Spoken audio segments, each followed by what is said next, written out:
Ahora vamos a considerar el reino de los protoctistas. Sería el primer reino con células eucariotas. Es un grupo un poco cajón desastre porque vamos a incluir aquí a organismos bastante variados. Va a haber organismos unicelulares, están formados por una sola célula, pero también los va a haber pluricelulares. Lo que pasa es que no van a formar auténticos tejidos, dado que no va a haber apenas diferenciación celular.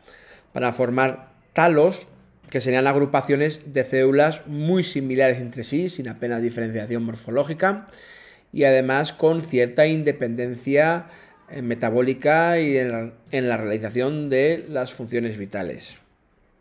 Está formado por tres grupos, unos autótrofos, otros heterótrofos, es decir, es bastante heterogéneo, como hemos dicho antes. Sin embargo, se ha creado este reino porque se considera que evolutivamente en el árbol filogenético serían la base sobre el cual se formarían por evolución biológica el resto de los reinos eucariotas, las plantas, los animales y los hongos. Tendríamos allí un grupo de organismos heterótrofos e unicelulares como los protozoos, estos foraminíferos, por ejemplo. También estarían las algas, que son autótrofas, y los hongos inferiores, estos de aquí, que antes estaban clasificados dentro del reino de los hongos, pero que se ha estimado que sería mejor incluirlo dentro de los protoctistas porque tienen más características en común con los grupos anteriores.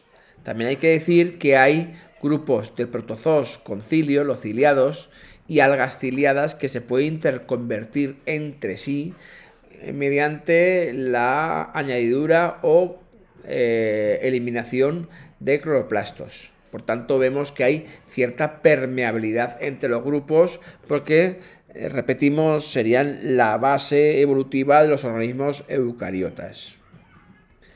El primer grupo, entonces, que vamos a ver es el de los protozoos. Está formado por organismos unicelulares, formados por una sola célula, y heterótrofos, es decir, que tienen que tomar la materia orgánica de otros seres vivos. Pueden vivir, la mayoría de ellos de hecho viven de forma libre en aguas dulces o saladas, generalmente en un medio acuático, aunque también pueden llegar a vivir en algunos suelos húmedos. Sin embargo, algunos de ellos son parásitos, es decir, viven en el interior de otros organismos a los cuales parasitan, les causan un perjuicio porque toman de ellos la materia orgánica. Existe reproducción tanto asexual como sexual. La sexual va a ser por una mitosis de su única célula, es decir, la fisión binaria, y la reproducción sexual se va a producir mediante gametos, es decir, estas células después de una meiosis se convierten en células sexuales especializadas en gametos que se fusionan para formar un cigoto y originar individuos distintos genéticamente. También existe la conjugación en algunos organismos, especialmente ciliados, que consiste en un intercambio de núcleos y por tanto de material genético e implica la transformación de los organismos que se conjugan y por tanto a la aparición de variabilidad genética. La clasificación se va a realizar en 4 grupos en virtud de su movilidad. El primer grupo sería aquellos que se mueven por pseudópodos, son lo que se conocen globalmente como rizópodos, como las amebas, que tienen esta forma así irregular, y los foraminíferos, que disponen de una concha calcárea que tiene formas variadas y permite clasificar unas con respecto a otras. La inmensa mayoría son de vida libre y en este dibujo de esta ameba se puede apreciar cómo los pseudópodos son estas expansiones del citoplasma, estas deformaciones que se expanden hacia una dirección y acaban arrastrando al resto de la célula en esa misma dirección. De ahí su denominación en pseudópodos. Podos significa pie, en griego pseudo parecido a. Los foraminíferos, además, cuando mueren depositan sus conchas calcáreas y se pueden acumular en tal cantidad que pueden generar grandes masas de rocas calizas en el futuro. Otro grupo, en este caso, se desplazan por cilios, como este paramecio. Los cilios, aunque no se aprecie bien, serían unas expansiones cortas y muy numerosas que tapizan toda la superficie celular y lo que hacen es, mediante un movimiento de basculamiento, lo que hacen es movilizar el líquido, el fluido, el agua que hay alrededor, generar unas corrientes y por lo tanto esas corrientes permiten el desplazamiento de las células.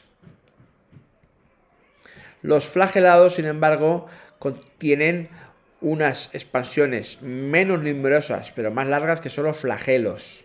Por ejemplo, este tripanosoma que es parásito de mamíferos y genera en ellos la enfermedad del sueño.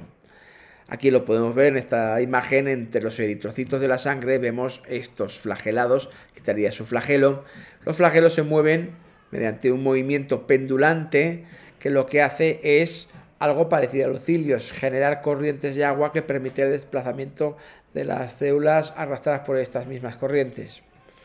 Luego ya por último tenemos un grupo de protozoos inmóviles, no presentan ninguna estructura para el movimiento y por tanto apenas se mueven, que son los esporozoos.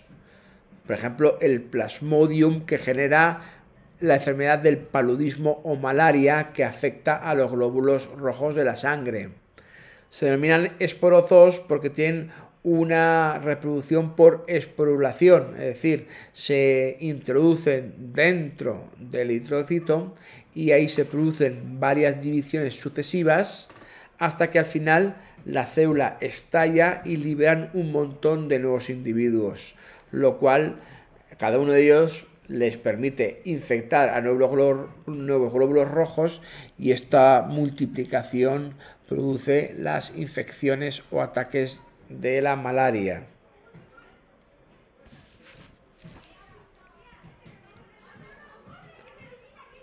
Otro grupo bastante importante de protoctistas es el de las algas.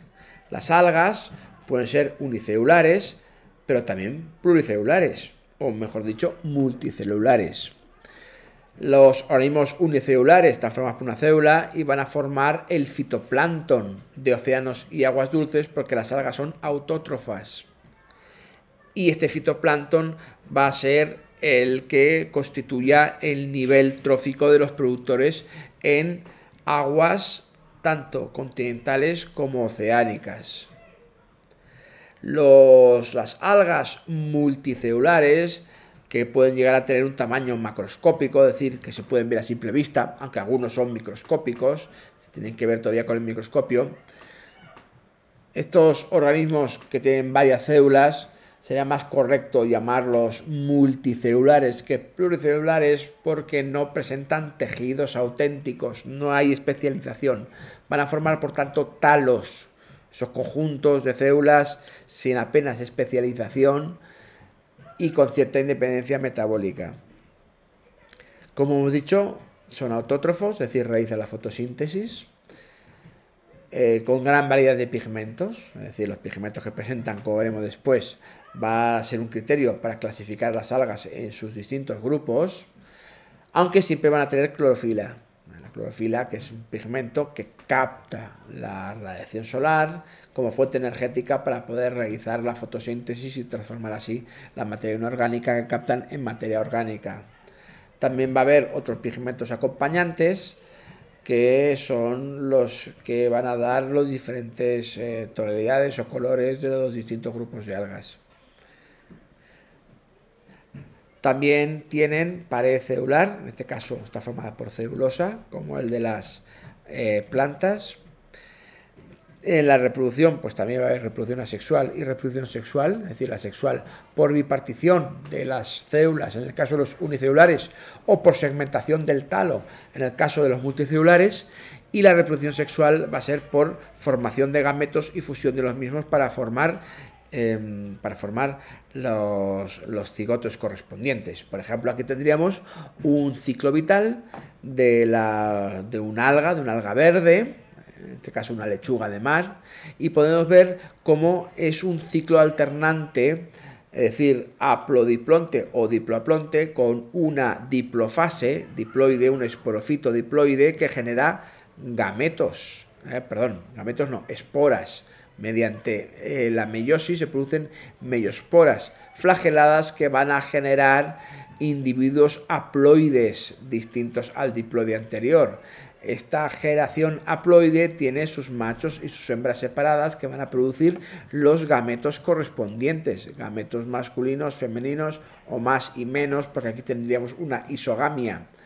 Estos dos gametos se unen para formar un cigoto y este cigoto diploide vuelve a dar de nuevo un esporofito diploide. Así tenemos una alternancia de generaciones, una haploide y otra diploide, y un ciclo alternante haplodiplonte. El hábitat de las algas va a ser el acuático, están ligados a las zonas acuáticas, como bien sabemos, tanto marinos como de agua dulces, aunque a veces pueden estar en simbiosis con otras especies. Por ejemplo, muchas algas se unen a hongos para formar líquenes, líquenes que además tienen la capacidad de vivir en un medio terrestre. También existen algas asociados a animales como los corales. En este caso estamos viendo cómo las algas que son autótrofas se alían con seres vivos heterótrofos. Las algas le van a proporcionar la materia orgánica que generan, mientras que tanto animales como hongos les van a dar la materia inorgánica que ellos necesitan para hacer la fotosíntesis. Los grupos de algas son varios. Entre las microscópicas unicelulares estarían las algas flageladas, que como bien dice su nombre, son unicelulares y tienen flagelos y por tanto se desplazan mediante esta estructura. Pueden presentar varios tipos de pigmentos y además, como hemos dicho antes, se pueden convertir en protozoos flagelados. Es decir, los protozoos flagelados que hemos visto antes y las algas flageladas se interconvierten cuando pierden los cloroplastos, pasan de ser algas flageladas a protozoos flagelados. Pero cuando los protozoos flagelados ganan cloroplastos, se convierten en algas flageladas. Aquí estaría la unión entre los protozoos y las algas. Ejemplos, pues aquí tenemos una euglena, sería un ejemplo de alga microscópica flagelada, también Volvox, que hemos visto a la hora de hablar de las colonias. Otro grupo de algas microscópicas, también que forma parte del fitoplancton de medios acuáticos, serían las diatomeas, también unicelulares.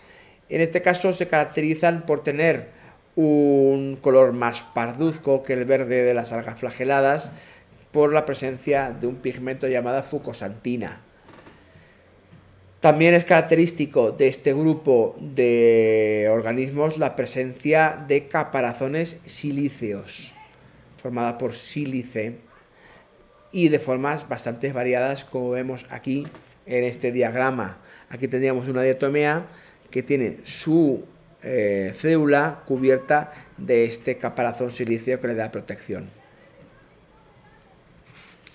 Pasemos a las algas macroscópicas. En las algas macroscópicas, que también hay, estos grupos también tienen representantes microscópicos, pues en virtud de la presencia de sus pigmentos se dividen en varios grupos. Las clorófitas serían las algas verdes que tienen clorofila A y B, tienen pared celulosa y almidón como reserva energética.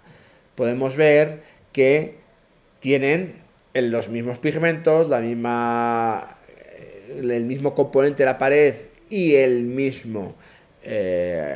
la misma sustancia de reserva energética que las plantas. Por eso se consideran que las plantas proceden directamente de estas clorófitas. Un ejemplo sería esta alga filamentosa, que es Spirogyra, ¿de acuerdo? En este caso sería multicelular filamentosa. También las hay unicelulares. Y luego tendríamos algunas laminares, como ulva. Esta sería ulva lactuca, que se conoce como lechuga de mar. Las algas pardas se denominan feófitas. Tienen fucosantina, como le pasaba a las diatomeas. Por lo tanto, van a tener ese color parduzco característico, como este fucus. Vemos el color pardo que tiene. Fucus tiene estas cámaras de aire que les permiten flotar, porque adquieren ya un tamaño importante y para que tengan cierta consistencia y se extiendan al fondo del mar, tiene estas cámaras de aire que les permite extenderse hacia arriba, hacia donde le llega la luz. También tenemos laminaria, que tiene esta forma laminar. Se sujetan al sustrato mediante una especie de disco y no presentan raíces, evidentemente. Toman los nutrientes directamente a partir del talo y del agua. Los sargazos serían unos derivados, unos parientes de estas laminarias que tienen un gran tamaño, pueden llegar a tener hasta casi 40 metros de longitud y en algunos mares, como el mar de los Sargazos, que está cerca del Caribe, pueden formar auténticos bosques. El último grupo es el de las algas rojas. Es el grupo de las rodófitas. Este color se debe a la fucoeritrina. Ficoeritrina. Este pigmento es un pigmento rojizo y, por ejemplo, esta sería una alga roja, o sea, ahí se puede ver. Entonces hay que considerar que estas algas rojas viven a gran profundidad porque existe una zonación de los tres grupos de algas. Las algas que existen a menor profundidad, más arriba, serían las clorófitas, porque las clorófitas absorben básicamente luces rojas y reflejan las verdes, lógicamente. Y las luces rojas son las que penetran menos en el agua, por tanto estos se van a encontrar bastante cerca de la superficie. Sin embargo, lo que se encuentran a mayor profundidad son las algas rojas, porque las algas rojas reflejan este color pero absorben el azul, y el azul es precisamente la radiación de la luz visible que llega a más profundidad, por eso se sitúan en zonas de gran profundidad. Las algas pardas estarían más o menos en una situación intermedia. Podemos ver que algunas algas rojas, que son pluricelulares, son coralinas, es decir, que absorben, incorporan en el talo carbonato de calcio que les da cierta dureza y rigidez, y este carbonato de calcio queda fijado a sus paredes celulares. El último grupo, una última incorporación, sería el de los hongos mucilaginosos o mixomicetos. Son hongos sencillos y tienen un ciclo vital bastante particular. Son heterótrofos de entrada, de hecho antes estaban dentro de los hongos, que también es un grupo heterótrofo, y tienen células reproductoras flageladas, que pueden ser esporas o gametos. Aquí, en su ciclo vital, podemos ver que existen dos formas vitales: los plasmodios, que serían estas agrupaciones pluricelulares, y las mixamebas, que serían estas formas unicelulares libres. Entonces, habitualmente vemos que suelen ser mixamebas unicelulares libres que se alimentan habitualmente de bacterias. Además, son de un movimiento ameboide por pseudópodos, de ahí su nombre de mixamebas. También pueden existir algunas parásitas. Lo que sucede es que cuando hay una situación de cierto peligro o una situación, por ejemplo, de deshidratación de la masa de agua en la que viven, tienden las mixamebas a juntarse para formar estos plasmodios. Son citoplasmas multinucleados y por tanto pluricelulares. Además, cuando se quiere reproducir este plasmodio, emite una especie de esporangio que genera esporas haploides, porque aquí entra la meiosis. Estas esporas generarán gametos flagelados y nuevas mixamebas. Aquí tendríamos esta fotografía de esos esporangios. La presencia de estas estructuras, esporangios, es el que les permitió integrarse dentro de los hongos en el pasado. pero actualmente, debido a que mayormente se encuentran libres en forma de mixamebas, más parecidos a los rizópodos de los protozoos, se les ha incluido dentro del grupo de los protoctistas.